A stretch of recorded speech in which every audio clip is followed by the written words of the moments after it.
योगेश्वर महाराज की जय। सद्गुरु श्री स्वामी समर्थ महाराज की जय। श्री दुर्गा देवी माता की जय। श्री चौंडेश्वरी माता की जय।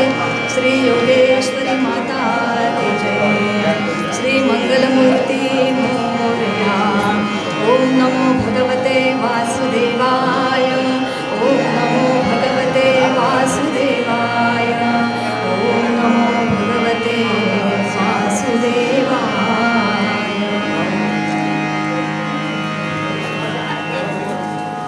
आजच्या कीर्तन या सेवेसाठी एक अभंग संत तुकाराम महाराजांचा निवडलेला आहे। संत तुकाराम महाराजांचा अभंग आज प्रस्तुत सेवेसाठी घेत आहे। नमो आदि रूपा ओंकार स्वरूपा विश्वाची आत्मा बापा माय बापा। संत तुकाराम महाराज यांना जी उपाधी मिळाली जगद्गुरु संत श्रेष्ठ संत शिरोमणी, या उपाध्या कोणी दिल्या आहेत? हो, माणसाने दिल्या आहेत। कारण त्यांची योग्यता आणि त्यांची बुद्धिमत्ता हे सगळं ओळखून माणसाच्या मुखातून ओघाने जे शब्द प्रकट झाले आणि तेच त्यांचा शिक्कामोर्तब झाले आणि त्यांना त्या उपाध्या लागल्या गेल्या, जगद्गुरू झाले। अशा त्या जगद्गुरूंना एक काहीतरी जीवनात एक प्रसंग असा घडला की सगळं त्यांच्या जीवनातलं संपलं, पण त्यांच्या घराण्यात संत तुकाराम महाराजांची एक सेवा होती आणि सगळं आपल्या घरातलं दान धर्म करून सगळं झिरू झालं। आता काही फक्त पांडुरंगाची सेवा करणं इतकाच विषय त्यांच्याकडे बाकी होता।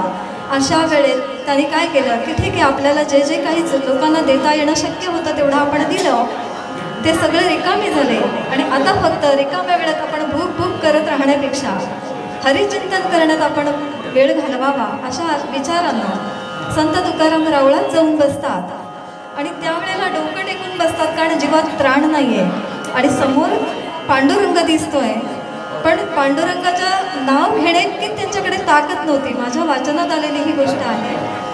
नाव घेण्याइतकं त्यांच्यात त्राण नव्हतं।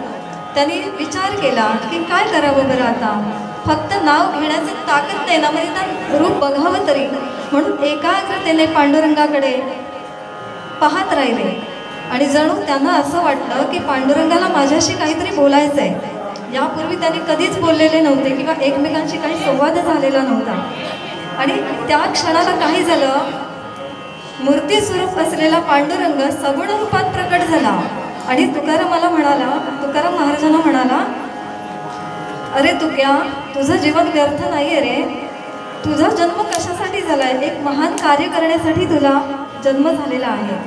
आजची ही विपरीत जरी तुला परिस्थिती वाटली ना, तर त्या विपरीत परिस्थितीमध्ये तुझं खूप मोठं कार्य होणार आहे आणि ते समाजासाठी अनंत काळ टिकून राहणार आहे। मग असं कोणतं कार्य आहे की माझ्याकडून ते होणार आहे? असं जेव्हा संत तुकाराम महाराजांनी प्रश्न विचारला, तेव्हा संत तुकाराम महाराज म्हणाले, थोडंसं मागे वळून बघ। आणि त्याने खरंच मागे वळून पाहिलं तर संत नामदेव महाराज त्यांच्या मागे उभे होते। ते प्रत्यक्षात नव्हते, म्हणजे त्यावेळेला ते निर्माण झालेलं होतं, पण तरीसुद्धा त्यांच्या मागे ते उभे होते हे त्यांना दिसलं आणि एक वेळ मागे बघितलं, एकदा पुढे बघितलं आणि तेव्हा त्यांचा विचार मनात आला, अरे हे काय आहे पाहतोय मी?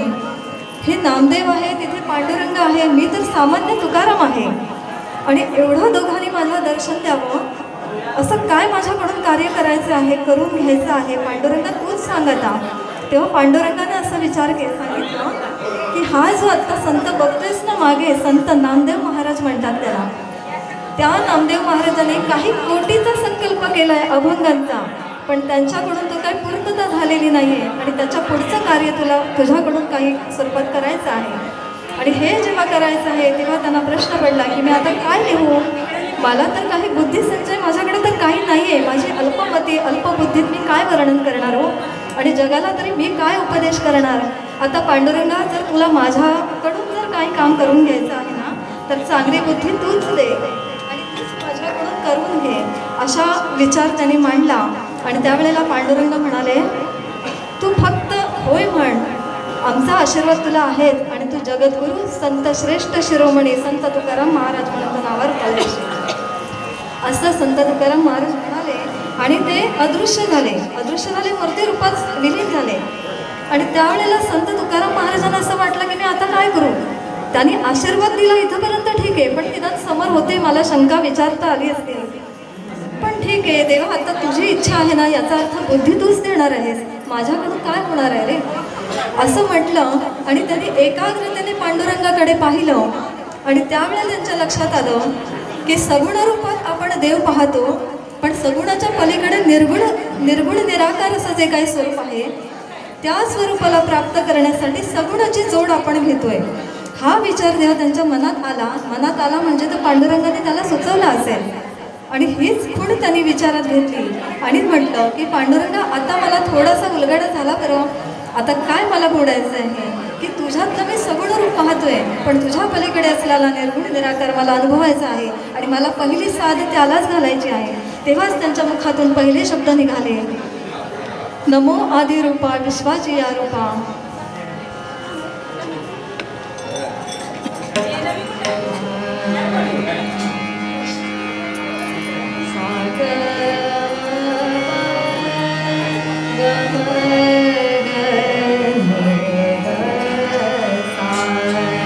गम पनी सा नी प म ग सा ग म प नी प म ग ग म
निर्गुण परमात्म्याला पहिल्यांदा साथ घातलेली आहे.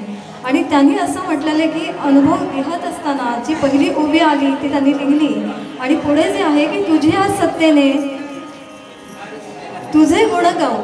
गुण गायला सुद्धा तुझीच सत्ता आहे. तू जेव्हा आम्हाला बुद्धी देणार तेव्हाच आम्ही काहीतरी गाणार असं त्यांना जेव्हा वाटलं तेव्हा ते म्हणाले की सगळं काही तुझ्या हातात आहे, आमच्या हातात काही नाही, आम्ही फक्त बावल्या आहोत. तुम्ही आमच्याकडून काही करवलं तरच ते आमच्याकडून घडणार आहे. म्हणून तुझ्या सेवेने तुझ्या सत्तेने आम्ही गुण गाऊ असं ते म्हणतात. आणि पुढे जाऊन म्हणतात तुका म्हणे नाही मी तूपण उरले. मी तूपण म्हणजे काय? सर्वव्यापी सर्व साक्षी जर परमात्मा परमेश्वर आहे असं तर मानतोय आपण, असा परमात्मा परमेश्वर आहे असं मानतात, तर तो परमात्मा परमेश्वर जेव्हा आपण एकरूप आहोत, अरे सर्वव्यापी आहे तर माझ्यात सुद्धा देव आहे, तुझ्यात सुद्धा देव आहे, चराचरात सगळीकडे जर देव आहे, तर मग तू मी आणि मी तो तूच जर असेल तर आपण स्तवन कोणाचं करायचं, कोणाला नमस्कार करायचा असा त्यांना पहिला प्रश्न पडला.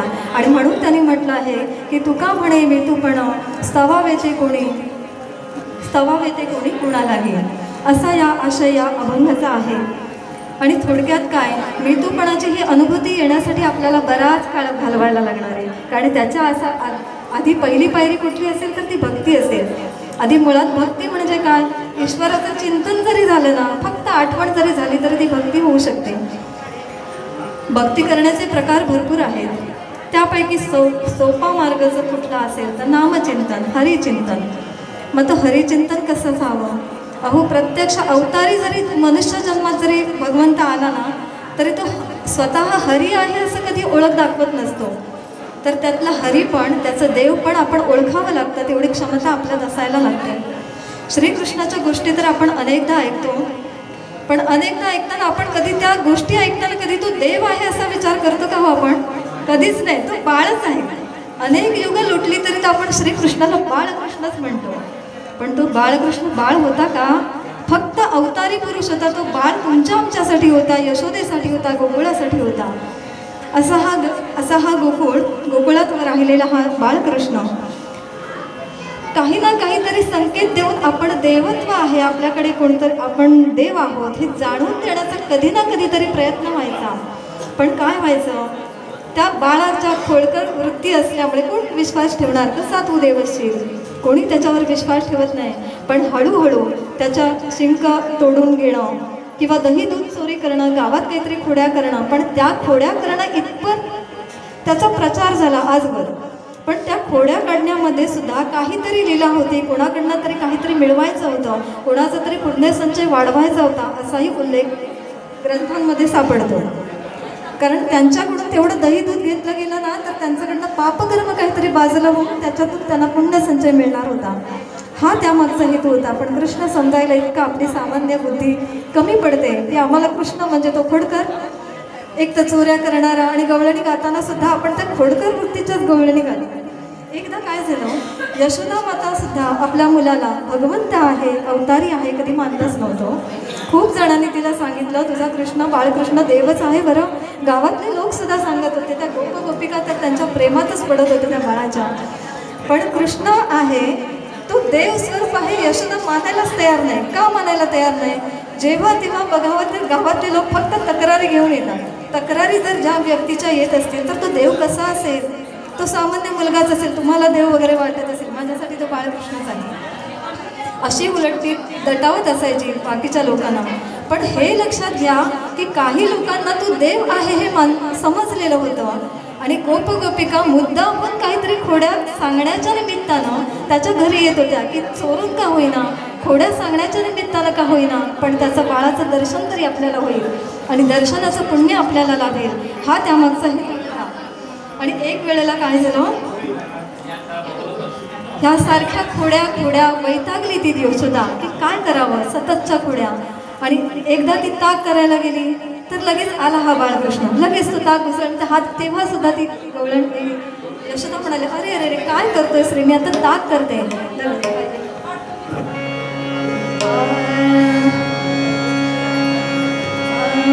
अरे अरे अरे अरे नको नको नको हात घाल नको डेऱ्यात, अरे अरे अरे अरे नको नको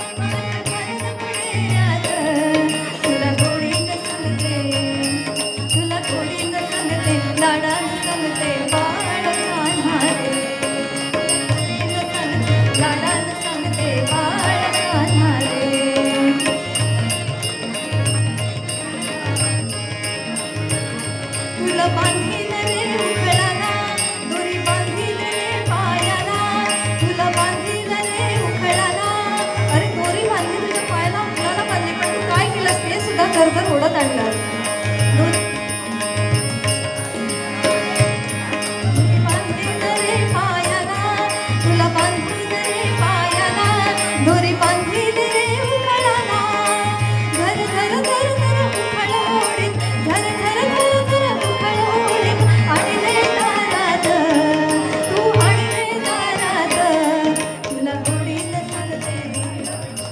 गोडीनं सांगते लाडानं सांगते बाळ कान्हा रे तुला गोडीनं सांगते लाडानं सांगते बाळ कान्हा रे.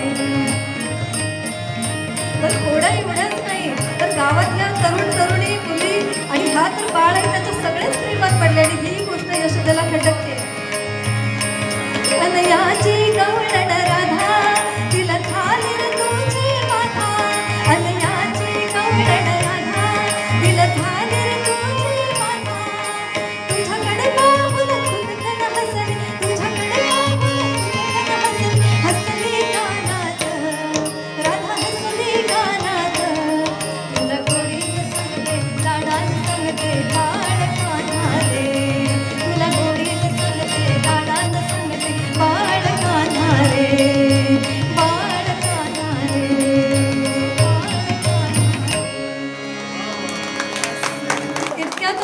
असल्यामुळे आणि आत्ता मात्र त्याला असं कुठेतरी वाटलं की यशोदा माता काय आपल्याला भगवंत मानायला तयार नाही. एक दिवशी तुम्ही फटाफट पुढे जाते वेळ कमी आहे म्हणून. हरिविजय ग्रंथामध्ये एक अशी गोष्ट आलेली आहे एक कथा अशी आलेली आहे. भाद्रपद चतुर्थीला गणेशाचा उत्सव जसा इथे आपल्याकडे चाललाय तसाच तिथे कुठेतरी आहे उत्सव यशोदेच्या त्या गोकुळामध्ये. आणि पाकसिद्धी चाललेले पंचपक्वान्नांचा नैवेद्य पहिल्यांदा गणपतीला दाखवायचा आणि मग साऱ्या गावाला नैवेद्य प्रसाद म्हणून वाटायचा हा एक संकल्प त्याने केलेला होता. आणि कुठल्याही गोष्टीला हा संकल्प हा असतोच. पण ह्या बाळाला काय वाटलं अरे वा आज पाकसिद्धी भरपूर चालल्या आहेत खूप पदार्थ आहेत याच्या काय तोंडाला आवर बसली नाही. मला म्हणाला तोंडाला पाणी सुटले मला लाडू खायचे आहेत मोदक खायचे जे जे काही केलं मला प्रत्येक पदार्थाची चव बघायची आहे. आता मात्र सगळ्यांनी ह्याचा खोडकरपणा सगळ्यांना हवा हवासा वाटत होता फक्त यशोदेला याचा खोडकरपणा नको होता. ती नानापरी त्याला सांगायचा प्रयत्न केला अरे आज गणपतीचा उत्सव आहे आज पहिला नैवेद्य गणपतीला आणि हा गणपती काय संपवणार नाही ते सगळे पदार्थ आपल्यालाच मिळणार आहे थोडा वेळ थांब. तो काही केला ऐकायला तयार नाही तो हट्टाला पेटला. आणि आत्ता मात्र आईनं छडी काढली छडीचा मार खाल्यानंतर मार काय तो मार खाऊन गेणारा नव्हताच तो गेला पुढे यशोदा इथेच राहिली. आणि इकडे काय केलं त्याने येर झारा घातल्या आणि पाकसिद्धी करणाऱ्यांचे जेव्हा पदार्थ असे पूर्ण होत आले आणि त्यांनी जेव्हा पाकसिद्धी करून अगदी झाकण ठेवून असे पात्र भरून ठेवले हे त्याने बघितलं आणि सगळे पाकसिद्धीवाले सगळे बाहेर पडले. आणि बरोबर तो दुसऱ्या दरवाजात आत शिरला एक एक पात्र सगळं उघडून बघितलं अरे वा आज लाडू आहेत मोदक आहेत करंजा आहेत अजून गुजरात तिकडचे काय पदार्थ असतील ते सगळेच आहेत. पण मला तर सगळेच हवेत. बघता बघता बघता सगळी पात्र त्याने रिकामी केली आणि होतं तसं झाकण त्याने घालून ठेवलं. आता चालला आणि सगळेजण जिकडे पूजेची सांगता झाली आता नैवेद्याची ताटं वाढव म्हणून जेव्हा बघायला आले आणि एक एक पात्र अरे ह्या ताटात ह्या पात्रात काही नाही पुढच्या ह्याच्यात अरे बघता बघता सगळीच पात्र रिकामी झालेली आहेत. आता मात्र यशोदावर मनावर ताबा राहिला नाही आणि हे काम कोण करू शकतो फक्त बाळकृष्णच करू शकतो. बाळकृष्णाला खूप मोठ्या मोठ्यानं हाका मारल्या आणि बाळकृष्ण तिथे जवळपास लांब जवळच राहून कुठून तरी तो पाहत होता ही गोष्ट आणि तो धावत आला आणि म्हणाला आई कशाला हाक मारतेस कशाला हाक मारतेस या प्रश्नालाच तिचा राग आला. आता तुला कशाला हाक मारतेस तेही तुला सांगायला हवं ही पात्र सगळी रिकामी कशाने झाली. तो म्हणतो आई तुला काय सांगू सगळे देवदेवता इथे आलेल्या उंदीर तर इतके होते की त्यांनी तर मोदकांवरच परचा पडला आणि गणपती आला तर मोदक तर घेतलाच पण लाडूवर मात्र तोच बसला होता. मोदक सगळे लाडू त्याने इतक्या सगळ्या रसभरीत रंजन करत असं त्या गोष्टी सांगायला लागल्या. आता मात्र तिचा मनावर ताबा राहिला नाही. तिने छडी मारण्यासाठी तिने हात उगारला तोपर्यंत कृष्ण पुढे गेला. तो पुढे चालला आणि मागून यशोदा चालली आहे आणि याच्यानंतर पुढे सांगतो आई थांब मला मारू नको फक्त तुला उत्तर हवंय ना हे पदार्थ कोणी काढले, फक्त मी आ करतो, माझ्या तोंडात एकदा बघ आणि त्यातून तुला उत्तर नाही सापडलं तर तुम्हाला हवं तेवढं मार.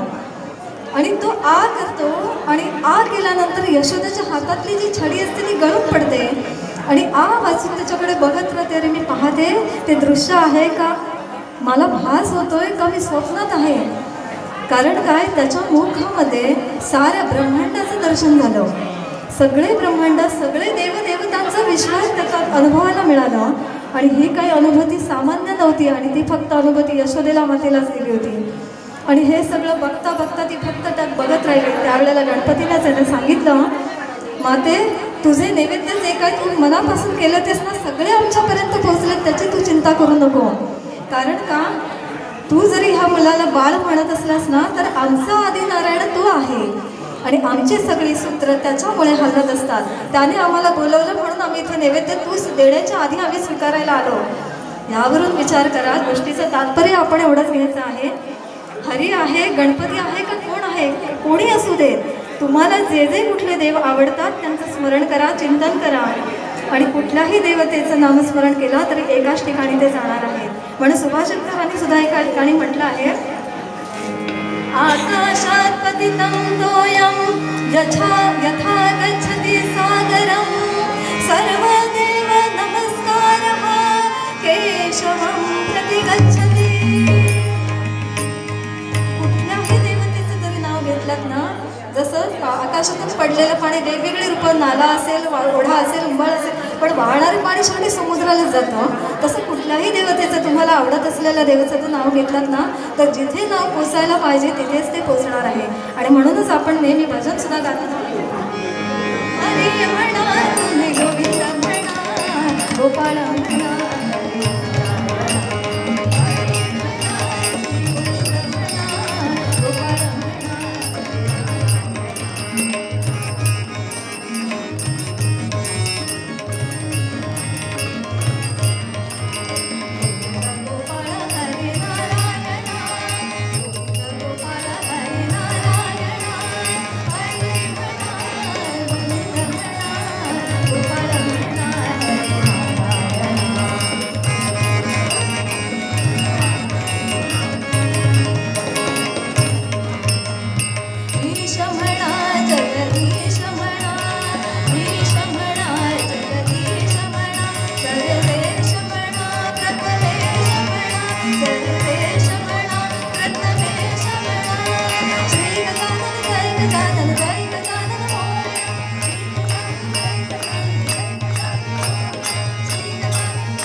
अशा पद्धतीने आपण भक्ती करायची आहे. आणि म्हणून मूळ अभंगामध्ये संत तुकाराम महाराज सुद्धा म्हणतात, नमो आदि रूपा विश्वाची माया बांधवा, नमो आदि रूपा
आज माझ्यासाठी सुद्धा खवळे गणपती या ठिकाणी येण्यास एक वेगळ्या विषयासाठी मला बोलावलं, आमंत्रित केलं गेलं म्हणजे त्यांनी कार्यक्रम आधीच ठरवला आणि मला सांगायला आले तुम्हाला या दिवसाला कीर्तन करायला इथे यायचं आहे. मी म्हटलं तितकासा मला अनुभव नाही आहे आणि आता अवधी तर आपल्याकडे फार कमी आहे. मला खवळे अण्णा साहेबांनी असं सांगितलं की त्याची तुम्ही चिंता करू नका, आमचे बाप्पा सगळं करून घेतात. आणि खरोखर मी त्यावर विश्वास ठेवला आणि अनुभूती आहे. आणि चरित्र वाचायला मिळालं कारण त्यांचा असा विषय होता की 325 वर्ष आत्ता होत आहेत. 1701 पहिल्यांदा गणपतीची स्थापना झाली आणि अविरत हा उत्सव सुरू आहे. आणि या उत्सवाच्या निमित्तानं कीर्तन हा विषय मला वाटतं इतक्या वर्षात पहिल्यांदाच होत आहे आणि तो योग मला मिळाला, बाप्पाने घेतला. त्यामुळे धन्यवाद समजते, भाग्यवान समजते. आणि 325 वर्ष झालेल्या या उत्सवा 325 हे वर्ष खूप महत्त्वाचं त्यांनी मानलेलं आहे. आणि वेगवेगळ्या उत्सवांचं स्वरूप, वेगवेगळ्या कार्यक्रमांचं आयोजन नियोजन चालू आहे. आणि त्यामुळे मलाही त्यांनी असं सांगितलं गेलं की कथाभाग काहीतरी कीर्तनामध्ये असतो, तर आम्हाला असं वाटतं की खवळे गणपतीचं महात्म्य जर सांगितलं तर आम्हाला पण आणि येणाऱ्या लोकांना पण त्याची महती समजेल. आता मला प्रश्न पडला की मी फारसं काही ऐकलं नाही. आमचा सोहम कधीतरी आम्हाला सांगत असतो आमचा बाप्पा असा आहे किंवा आमच्याकडे हे असं झालं, थोडंफार ऐकलेलं. पण आता मात्र अभ्यास पूर्ण मला वाचावं लागलं आणि त्याची व्यवस्था काही माझे विद्यार्थी वर्गाने पण माझी वाचनासाठी काही गोष्टी उपलब्ध करून दिल्या, याने पण आणून दिलं. अजून काही लोकांना जे जे काही माहीत होतं त्यांनी माहिती मला पुरवण्याचा प्रयत्न केला आणि त्यातून मला जे काही आकलन झालं तो मी आज विषय मांडण्याचा प्रयत्न करते. आणि विशेष मला असा आनंद होत आहे की खवळे महागणपती हा सर्वदूर पसरलेला आहे. त्याची ख्याती तर खूप आहे कारण लिम्का बुकमध्ये सुद्धा या गणपतीची नोंद झालेली आहे. आणि हा गणपती सर्व जनांमध्ये पोचलेला आहे. देवगडमध्ये ते पर्यटनाला जे येतात ना ते मधल्या काळात जरी आले ना तरी मला सुद्धा एकाने कोणीतरी विचारलं होतं जामसंडेला आम्हाला खवळे गणपती दर्शनाला जायचं आहे, कुठून जायचं आहे. तेव्हा मी त्यांना म्हटलं खवळे गणपतीचं स्थानाला भेट देऊ शकता, पण गणपतीचा उत्सव हा फक्त गणपती गणेश चतुर्थीलाच फक्त 21 दिवस असतो. पण आला तर आज तुमची इच्छा आहे तर त्यांच्या घरी जाऊन येऊ शकता असं मी आपला उगाचा सल्ला दिला त्यांना. कारण मलाही असं माहिती आहे की इथे येणारे लोक जे असतात आस्थेनं जर कोणी आले तर इथे कोणी दर्शनाला नाही म्हणत नाही. हा खवळ्यांचा नक्कीच मोठेपणा आहे. आणि खवळ्यांचा गणपती आता त्याविषयी आपण ही कथाभाग बघत आहोत.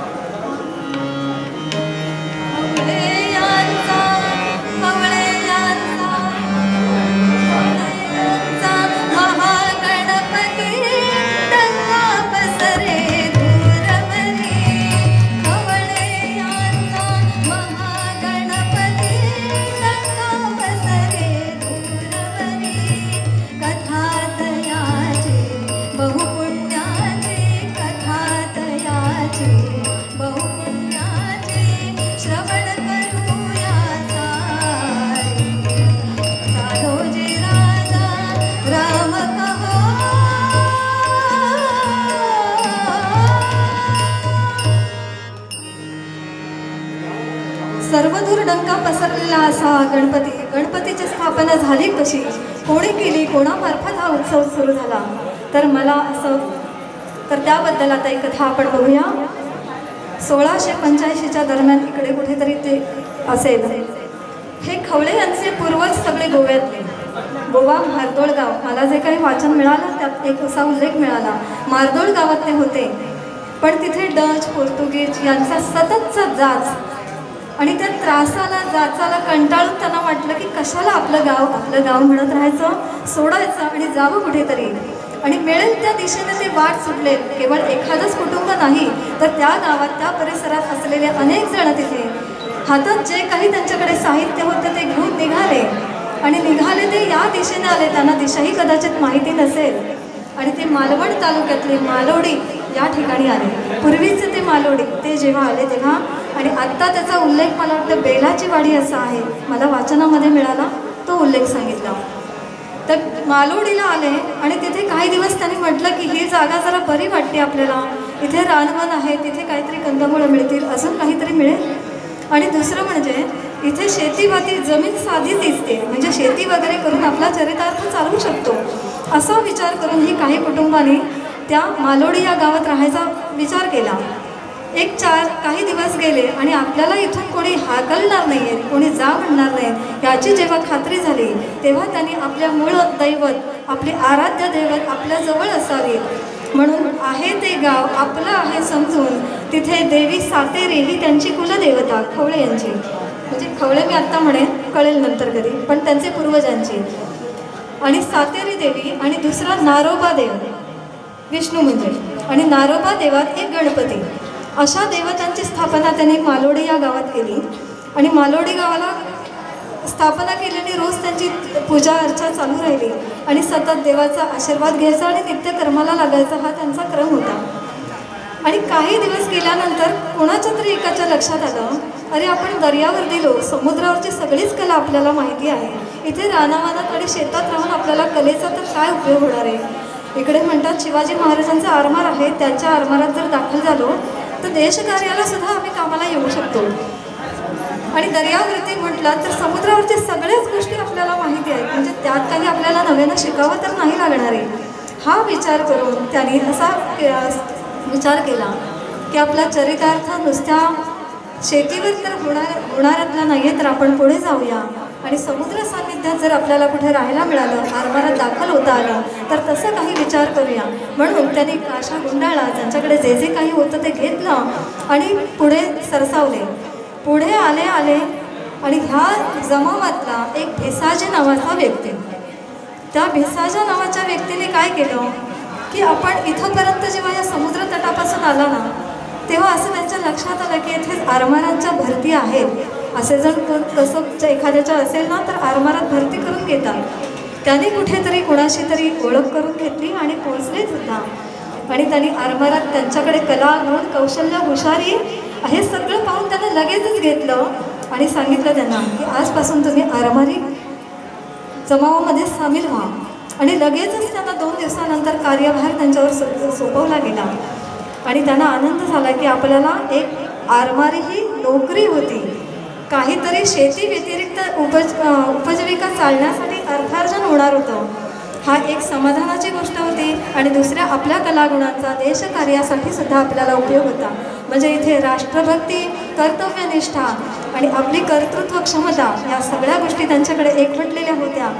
आणि त्यांनी असा विचार केला आणि त्यांच्याबरोबर आलेला त्यांचा शिवा मुलगा, ह्या दोघांनी असा विचार केला की आता इथे आपल्याला काम तर मिळालं आहे, बाकीचे असणार इथे कुठेतरी, पण निदान आपण आहोत तर इथे कुठेतरी वास्तव्य तरी करूया.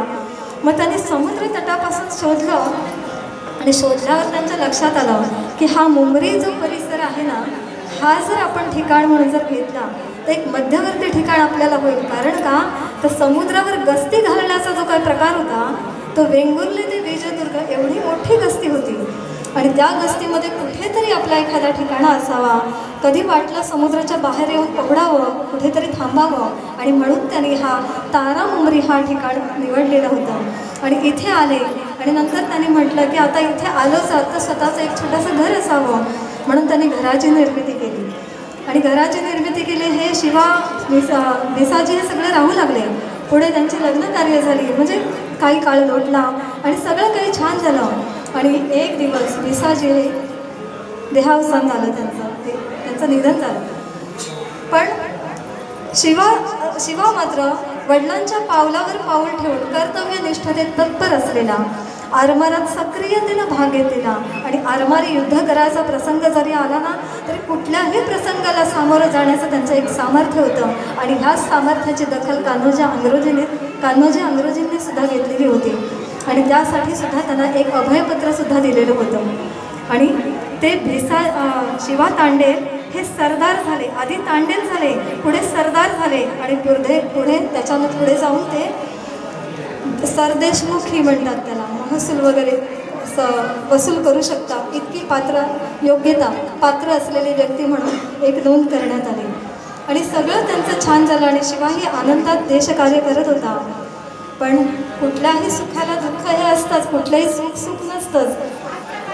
आरमारात आनंद मिळत होता. आपल्या कर्तव्याने देशात सेवा होते आणि आपला शिवाजी महाराजांना कुठेतरी आपला उपयोग होतो ह्याचा एक समाधान होतं. पण दुसऱ्या प्रापंचिक विचार केला, सगळं काही माझं छान आहे पण मला पुत्र नाही आहे, हा मात्र त्यांचं दुःख होतं. आणि त्यांनी आपल्या मालोडीच्या मूळ देवतांना अनेकदा प्रार्थना केली आणि जे कोणी काही सांगेल ते सगळे उपाय केले, सगळं मंत्र तंत्र जे काही होतं तेवढे सगळे प्रयोग केले, पण त्यांच्या काही पुत्रप्राप्ती झाली नाही. आणि हेच शल्य त्यांच्या मनात टोचत राहिलं. ते म्हणत राहिले, समुद्रात आपण आरमारी करत राहिलो, पण माझी इच्छा आहे प्रपंच वंश वाढावा आणि वंशवृद्धी व्हावी, आमचा विकास व्हावा, इकडे देशकार्याला सुद्धा आमची मुलं मिळावीत, हाही त्यांचा दूरदृष्टीचा विचार होता. मग आता हे कसं शक्य आहे? म्हणून त्यांनी एक देवाला प्रार्थना केली होती आणि सांगितलं,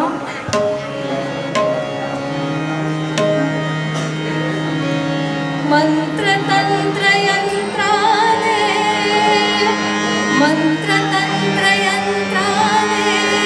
उपाय मी बहु केले, परी नज काही साथ झाले, मन मात्र उद्विग्न झाले. राम राम हरे हरे राम, राम राम सीतापते राम. ते देवाशीच आपणच बोलत आहे, देवा मी इतक्या ठिकाणी नवस केले, मंत्रतंत्र केलं, पण मला पुत्र संतान प्राप्ती झाली नाही, तर मी आता काय करावं? मन उद्विग्न झालंय. काही केलं आरमाराच्या कामात असताना मात्र ह्या गोष्टीकडे दुर्लक्ष होता, पण जेव्हा घरी आल्यानंतर घरच्या प्रपंचाच्या सगळ्या गोष्टी त्यांना आठवत होत्या. आणि एक दिवशी मात्र ते हताश होऊन देवाला प्रार्थना करतात, हे देवा, सातेरी देवा, नारोबा, मूळ देव, मूळ स्थान म्हणून आम्ही मालोडीच्या गावात आम्ही तुमची स्थापना केलेली होती आणि तुमची आराधना नेहमीच आम्ही करत असतो. आमचे विचार, आमची भक्ती, आमची सेवा तुमच्यापर्यंत पोहोचत नाही का रे? अनेक प्रकार प्रार्थूनसुद्धा तुमच्याकडून आम्हाला काही प्रचिती मिळाली नाही. आम्ही कुठे कमी पडतो का? तुम्ही निर्गुण आहात, असा त्यांनी मनात देवाला प्रश्न विचारला आहे. आणि थोडा त्रासलेल्या उद्विग्न अवस्थेतली ही मनोव्यथा घेऊन ते जमिनीवर पहुडले की मौना जीव थकलेला असणार विचार केलेला. आणि त्या थकलेला जीव कधी कधी सुखाची नाही पण निदान त्रासाची तरी झोप लागते, तसं काहीसं त्या शिवा तांडेलचं झालं आणि त्रासाची त्याला झोप लागली असेल. आणि ब्राह्ममुहूर्ताच्या वेळेला एक दृष्टांत झाला, अरे शिवा उठ असं म्हणाले. आणि गणपती तो नारोबाच्या देवळात होता, मालोडीच्या नारोबाच्या देवळात त्या गणपतीकडे उभा होता आणि त्या मूर्तीतून गणपती बाहेर प्रकट झाला, सगुण रूपात आला आणि म्हणाला, शिवा कसले रे चिंता करतोस? तुला एकच उपाय सांगतो, माझं जे स्वरूप आहे तू आत्ता जिथे आहेस तिथेच राहा आणि महाकाय स्वरूपात माझी मूर्तीची स्थापना कर, पार्थिव मूर्ती असावी. आणि जर 21 दिवसाचा जर उत्सव जर साजरा केलास ना तर तुझी सगळी मनोरथ पूर्ण होतील. हे ऐकल्यानंतर तो फक्त देवाकडे बघत राहिला. हे प्रत्यक्ष गणपती बोलत आहे की मला भास होत आहे, क्षणभर त्याला समजलं नाही. आणि बोलता बोलता गणपती अदृश्य झाला म्हणजे त्या मूर्तीमध्ये विलीन झालेला त्याने पाहिला आणि याला जाग आली. आणि जाग येऊन उठून बसल्यावर कळलं की आत्ता जे काही अनुभवलं ते फक्त स्वप्नवत होतं, पण हे प्रत्यक्षात कसं होणार आहे? पण दुसऱ्या बाजूला त्याचा विचार मनात आला की मी प्रार्थना केली होती, काय करावं? माझं मन उद्विग्न आहे, माझी प्रार्थना तुला पुरत पोहोचत नाही, तू सगुण आहेस का निर्गुण आहेस? याच प्रश्नाचं उत्तर की काय म्हणून मला त्यांनी सगुण रूप दिलंय, दर्शवलंय, दाखवलंय आणि त्या सगुण रूपात येऊन मला एक उपाय देखील सांगितलाय आणि तो कायमस्वरूपी उपाय आणि सगळ्यांच्या कल्याणासाठी जर असेल तर हा उत्सव करायला काय हरकत आहे, असा त्यांनी शिवा तांडेल यांनी विचार केला. आणि पहिल्यांदा त्यांनी विचार केला की आत्ता येणाऱ्या भाद्रपद चतुर्थीला हा उत्सव करायचा. आणि म्हणून आता दर्यावर्दी लोकांचा एक विश्वास असतो की नारळी पौर्णिमेला जे काही नव्यानं सुरुवात करायची ती नारळी पौर्णिमेला करायची. आणि त्यांनी विचार केला चतुर्थीला जर आपल्याला मूर्तीची स्थापना करायची आहे तर त्याच्या आधी आपण सुरुवात करायला हवी. म्हणून त्यांनी आपल्या इथल्या त्यांची जी काही जागा होती ती परिसरातली जागातली माती आणली, त्यातल्या त्यात घट्ट चिकट राहणारी माती आणली आणि पहिली लिंपायला जी सुरुवात केली ती नारळी पौर्णिमा 1701 आणि त्यानंतर करता करता मूर्ती पूर्ण झाली आणि पहिली पूजा झाली भाद्रपद चतुर्थी 1701 आणि त्या वर्षापासून हा उत्सव सुरू आहे. आणि इतकंच नव्हे, त्याने जे मनोरथ पूर्ण होणार असं गणपतीने सांगितलं आणि ह्याने विश्वासानं सगळं केलं शिवा तांडेलने आणि खरोखरच काय चमत्कार म्हणावा, वर्षभरात त्याला मुलगा झाला आणि त्या मुलाचं नाव ठेवलं गेलं गणपतीच्याच कृपेने झाला म्हणून गणोजी. आणि कालांतराने 1-1.5 वर्षाने अजून एक दुसरा मुलगा झाला, त्याचं नाव ठेवलं नागोजी. आता शिवा खूप आनंदी होता की आता मला प्रपंचाची चिंता जी होती माझ्या गणपतीनं माझी निमवली आहे. माझी सेवा इतकी वर्ष त्याला करून घ्यायची होती म्हणून माझ्याकडनं एवढा व्रतवैकल्य सगळी करून घेतली आणि त्याचं फलित म्हणून आज माझ्याकडे 2 मुलगे आहेत. त्याचं कुठेतरी समाधान होतं आणि सगळं काही छान चाललेलं होतं त्याचं. आणि हळूहळू माझे दिवस ते जात होते, मुलगे मोठे होत होते, त्यांची लग्न कार्य देखील झाली आणि गणोजीला पुढे उल्लेख मिळतोय मला 4 मुलगे झालेत. म्हणजे खरोखरच गणपतीच्या कृपेने वंशवृद्धी झालेली असा उल्लेख आपल्याला मिळतो आहे. आणि इकडे हे जसे मुलं मोठे होत आहेत तसे शिवा तांडेल हे सुद्धा वयानं वृद्ध होत होते आणि एक दिवशी त्यांचं देहावसान झालं. आणि आता शिवाजी, गणोजी आणि नागोजी या दोघांनी असा विचार केला की आपले वडील आरमारीत जेवढं कार्यनिष्ठ कार्यतत्परतेनं काम करत होते तसं आपणही त्यांच्या पावलावर पावलं ठेवून देशकार्यासाठी आपण सुद्धा वाहून घेतलं पाहिजे आणि पुढे आपण जर वागलो तर आपल्या मुलांना सुद्धा ते संस्कार लागतील, देशकार्याच्या कामी येतील. हे त्यांनी मुलांना संस्कार दिले. पण काय होतं ना, गणोजी अत्यंत निष्ठावंत कार्यकर्ता म्हणून कान्होजी आंग्रेंच्या मर्जीतला माणूस होता आणि प्रत्येक गोष्ट त्यांच्या मर्जीनुसार परस्पर त्यांनी कुठले निर्णय घेतले गणोजीने तरी ते चालत असायचे. म्हणजे इतका विश्वास त्यांच्या कर्तव्यनिष्ठेवर होता, कर्तव्य तत्परता त्यांची प्रचंड होती. आणि गणोजीचं एक दिवस असं झालं की आरमारात युद्ध करण्यासाठी ते जे काही कार्य करतात, आपलं मराठी साम्राज्य जपण्यासाठी जे काही प्रयत्न करत असतात त्यावेळेला चुगल्या करणारे लोक त्यांची त्यावेळेला सुद्धा काही कमी नव्हती.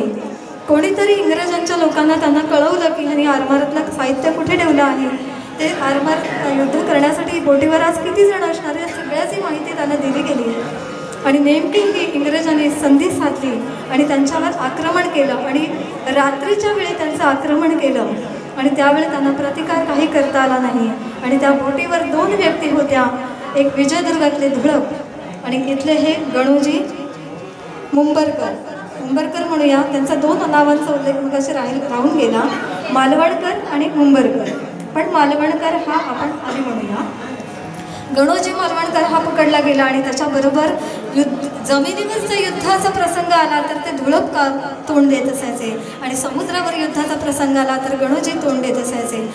आणि हे दोघेही आता काही सगळं शांत आहे म्हणून होडीत त्यांचे गलबत वगैरे काय असतील तिथेच ते थांबलेले होते. आणि हीच ती वेळ इंग्रजांनी डाव साधला आणि त्यांना पकडल्याबरोबर पहिल्यांदा चाबकाचे फटके त्यांना दिले. कर्तव्यनिष्ठता त्यांची एवढी होती. मग देशकार्य करतोय, मग चाबकाचे फटके आहेत का मग बसतायत आणि कोण मारतात उशिराने त्यांना कळलं हे आपले शत्रू आहेत आणि त्यांच्या तावडीत आपण सापडला आहोत. पण प्रतिकार त्यांना काही करता येत नव्हता कारण ते समुद्रात मध्यावर अडकलेले होते. गस्तीला त्यांना काम पुढे काही करता आलं, बेसावधपणे ते असल्यामुळे ते पकडले गेले आणि हळूहळू त्यांना तटातून पाण्यातून ओढत असं बाहेर आणलं गेलं.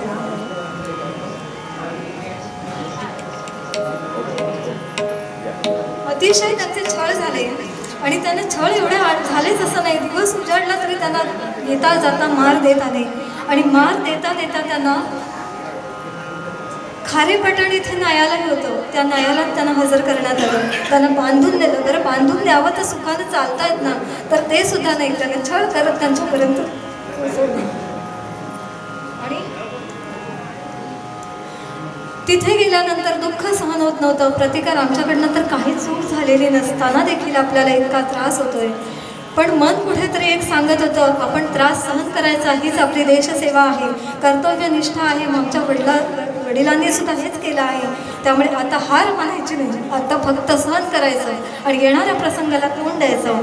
आणि त्यांनी तोंड द्यायचं ठरवलं. पण योग्य त्या ठिकाणी आपले विचार मात्र त्यांना पटवून देण्यासाठी चवताळून तो उठायला लागला. त्याने काही सांगितलं आणि आपला मुद्दा पटवून देण्यासाठीचा आग्रही राहिला.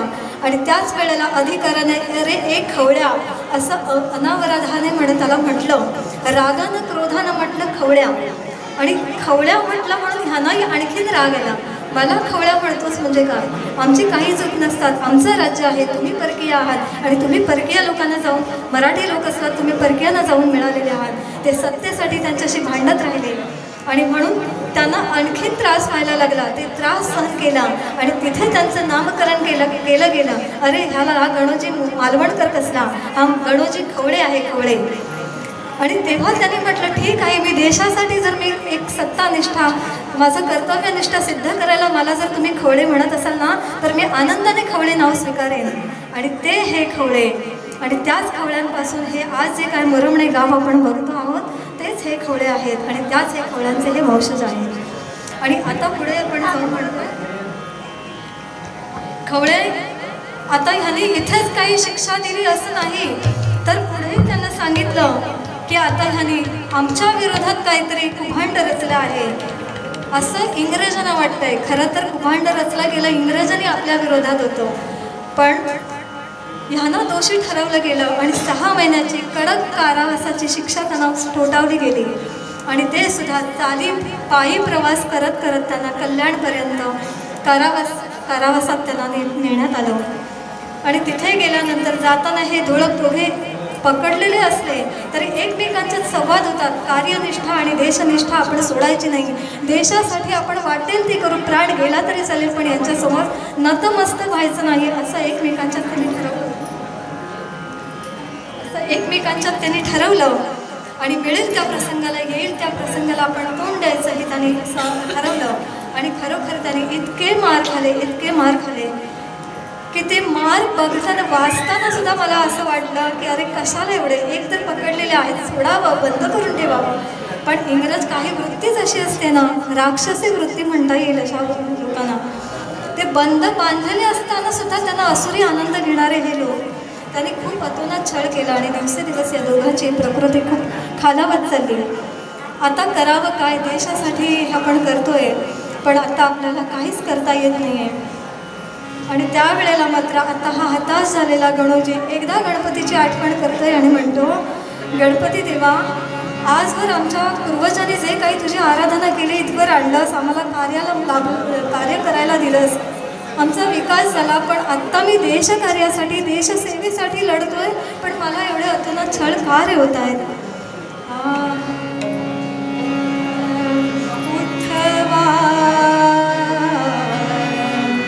अजब तुझे सरकार, उद्धवा, अजब तुझे सरकार, गहरी राजा प्रजा आंधळी, अधांतरी दरबार, अजब तुझे सरकार, उद्धवा, तुझे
ढळलेली नव्हती, पण गणपतीला जाब विचारावा लागला, मी एवढं देशनिष्ठेनं कार्य करत आहे तरी देखील मला इतका त्रास सहन करायला लागला, की तुझीच इच्छा असेल ना रे, असं म्हणतात. आणि दुसऱ्या बाजूला एक समाधान मानत आहे, ठीक आहे आता काळ तर आहे, सहन तर करायचं आहे, पण ती ताकद देणारा माझा गणपतीच आहे, हा एक कुठेतरी विश्वास होता.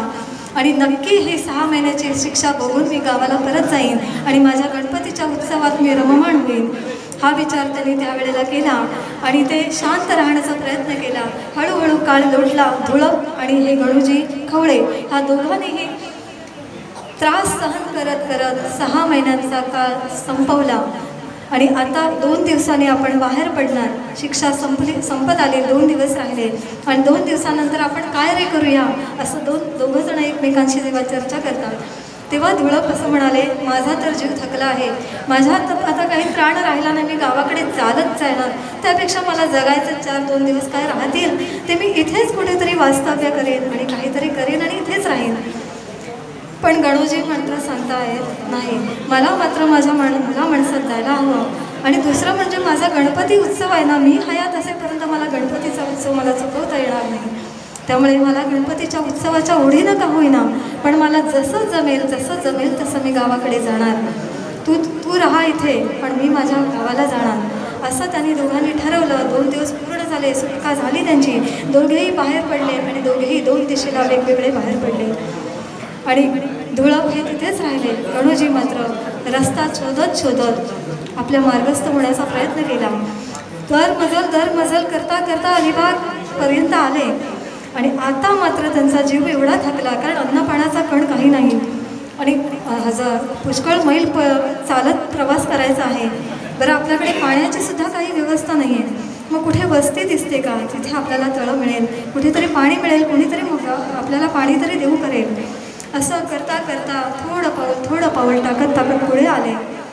आणि अलिबागच्या इथे आल्यानंतर कोणीतरी एक माणसं भेटली त्यांनी त्यांची चौकशी केली. त्यांनी सगळा इतिहास सांगितला आणि त्यांच्यावर उपचार करण्यासाठी काहीतरी मदत केली, काहीतरी औषधं आणून दिली.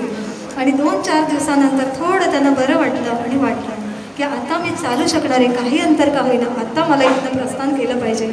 आणि थोडं पुढे करता करता काही गावं पुढे मागे पडत चालली आहेत आणि हा पुढे येतोय. आता मनाची मात्र उभारी वाढली की आता माझं गाव जवळ येत आहे. त्यामुळे भराभर नसलेली शक्ती एकवटून गजाननाची आठवण स्मरण करून ते भरभर चालण्याचा प्रयत्न करतात. आणि एक दिवस आपल्या गावाच्या वेशीवर जामसंडे गावावरती आले आणि इतका त्यांना सुटकेचा श्वास टाकला, आलो मी माझ्या गावात आलो. कारण का तर इथे जेव्हा यांच्या पूर्वजांनी जेव्हा गणपतीची स्थापना केली, त्या गणपतीच्या स्थापनेमध्ये त्यांनी गणपतीच्या स्थापनेच्या बाजूला दिर्भादेवीचं एक स्थान केलं आहे. जामसंडे आलो म्हणजे मी माझ्या आईच्या घरी आलो, आईचं स्थान इथेच आहे आणि आईचं मूळ घर म्हणजे माझंच घर आहे, ही एक त्यांना भावना जागृत झाली. आणि त्या आनंदात त्यांनी असं देवीला स्मरण केलं, आई तुझी कृपा सदैव राहू दे असं म्हटलं. आणि ते डोंगर उतरत हे तारामुंबरीपर्यंत ते आले. आणि गणूजी आले गावात कोणीतरी सांगितलं, इतका आनंद झाला, सगळ्यांनी त्यांचं स्वागत केलं.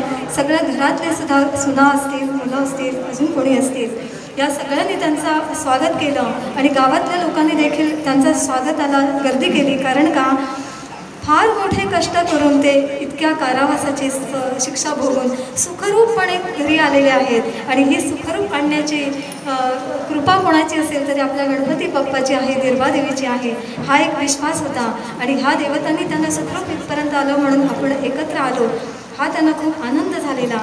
आणि उत्सवाचं स्वरूप गणपती हा नंतरच आहे, पण गणूजी सुखरूप घरी आलेत आणि हा एक आनंदोत्सव या खवळेंच्या कुटुंबियांच्या घरामध्ये झाला. आणि सगळ्या मुलांनाही असं वाटलं की खूप आनंद आहे, आपल्या वडिलांची आता आपण काळजी घ्यायला हवी, त्यांना आता कुठल्याही मोहिमेवर पाठवता नाही, त्यांना घरात राहूनच त्यांची सेवा आपण करायला हवी, कारण देशाची सेवा त्यांनी केली आणि त्यांच्या सेवेचे कर्तव्य आपलं आहे. म्हणून या 4ही मुलांनी त्यांची एक देखभाल करण्याचा विचार केला. आणि पुढे काय झालं, 4ही मुलांनी असा विचार केला, काम चालू होतं पण दिवसेदिवस काय होतं, अतिशय थकून त्रास सहन केलेले असल्यामुळे आणि चालून आलं त्याचा तर थकवा रिकव्हरी व्हायला तर थोडासा वेळ जातोच ना. पण यांची रिकव्हरी काय तशी झालेली नाही. दिवस त्यांची प्रकृती खालावली आणि एक दिवशी त्यांचं निधन झालं. निधन झाल्यानंतर त्या मुलांना इतकं वाईट वाटलं, एवढे पराक्रम गाजवून आले माझे बाबा आहेत, मग त्यांचा आदर्श हा समाजाला मिळालाच पाहिजे, खवळे कुटुंबात तर माहिती व्हायलाच पाहिजे. आणि इथे जे जे कोण आमच्या उत्सवाला येतील त्यांनासुद्धा त्यांची ओळख पडली पाहिजे. आणि म्हणून त्यांनी काय केलं की त्यांच्यावर अंत्यसंस्कार वेगळ्या पद्धतीने केले, की त्यांची समाधी बांधली. ते समाधी योग्य आहेत, ते सत्पुरुष आहेत असा विचार करून आपल्या परिसरामध्ये असलेल्या औदुंबराच्या झाडाखाली त्यांची समाधी बांधली. आणि दर सोमवारी संध्याकाळी दिवा लावण्याची एक प्रथा सुरू केली. आणि ती तेव्हापासून जी प्रथा सुरू आहे ती आजवर प्रत्येक सोमवारी ऊन वारा पाऊस वादळ काही जरी असलं तरी दिवा जाणार नाही याची दक्षता घेतली जाते. आणि दिवा मात्र अविरतपणे चालू राहतो आणि सगळे खवळे कुटुंबीय त्यांचा आशीर्वाद घेत असतात. असे हे गणूजी खवळे यांच्या कुटुंबियात असा एक प्रसंग असा घडला. गणूजींचे मुलगे हे 4 मुलगे त्यांनी असा विचार केला की काय करावं आता.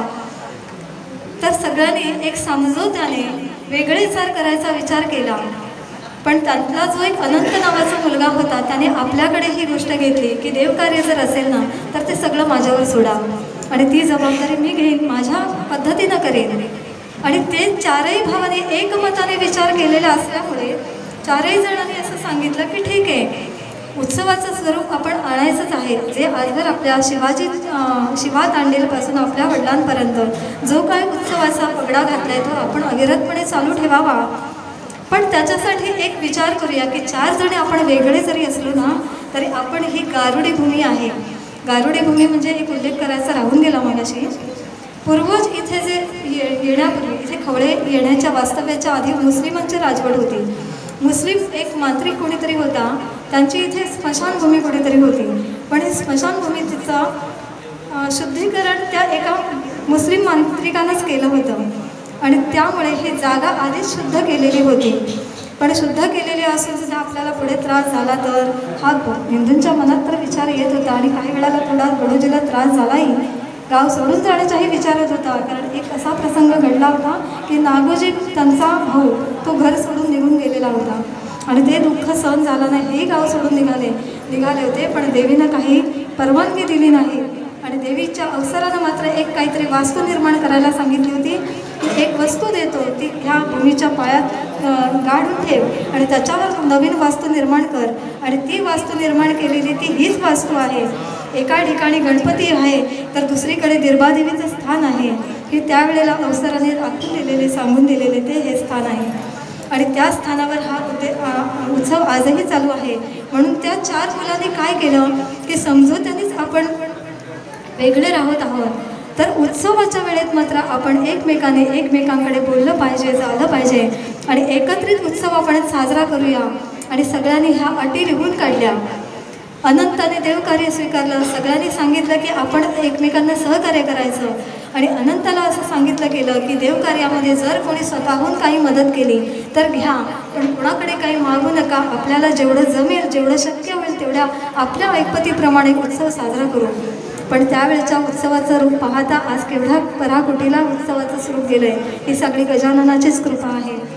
आणि गजाननाच्या कृपेने हे 4ही भाऊ समजोत्याने राहिल्यामुळे त्यांनी एक अट अजून पुढे केली की समजा आपल्याला काही अडचणी आल्या, सुळेर आला, सुलत आला तर अशा वेळी जर गणपती उत्सव असेल तर होणार नाही असं होता कामा नये. तर आपले नातेवाईक त्यांनासुद्धा आमंत्रित करून घेतलं गेलं पाहिजे आणि त्यांच्या मार्फत का होईना पण उत्सव मात्र अखंडित चालू राहिला पाहिजे. आणि तेव्हाची झालेली प्रथा आजवरती सुरू आहे. आणि आजचं हे 325वं हे वर्ष आहे आणि या 325व्या वर्षामध्ये मला सुद्धा हे महात्म्य सांगायची संधी मिळाली. ही मी माझं थोर भाग्य समजते. ही गजाननाचीच कृपा आहे. कारण हा सोम मला नेहमी सांगतो आमच्या ह्या आवारात किंवा ह्या मंदिरामध्ये जे काही घडतं ते आमच्या बाप्पाच्या कृपेने किंवा बाप्पाच्या इच्छेनेच घडतं. आणि आज मला तीच प्रचिती घ्या आली की हा म्हणतो ते खरं आहे की मी विचारही केला नव्हता की आख्यानविषयी काय मांडायचं. पण अण्णांनी मला सांगितलं की आख्यानविषय हा खवळे महागणपतीच असला पाहिजे आणि तो हा आज माझ्याकडून मांडला गेला. मला जसं जमलं तसं मी मांडण्याचा प्रयत्न केला. मला वाटतं ही कथा सगळ्यांना समजली असेल. आणि त्यांनी जसं अनुसंधान टिकवून ठेवलं गणपतीचं, तसं तुम्ही आम्ही जे काही भक्ती करत आहोत त्या भक्तीमध्ये कुठेही खंड पडू देऊ नका. अविरतपणे भक्ती चालू राहू देत. कुठल्याही देवतेची करा. जसं कुठल्याही देवतेची आराधना केल्यानंतर कुठल्या तरी मूळ एका स्थानावर ते जाऊन पोचणार आहे. आणि म्हणूनच मूळ स्थान कुठलं आहे तर आदिनारायणाचं आहे. म्हणून मूळ अभंगामध्ये संत तुकाराम महाराज म्हणत आहेत, नमो आदिरूपा ओंकार स्वरूपा विश्वाचे रूपा माय बाबा.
वरदे हरि विठ्ठल श्री ज्ञानदेव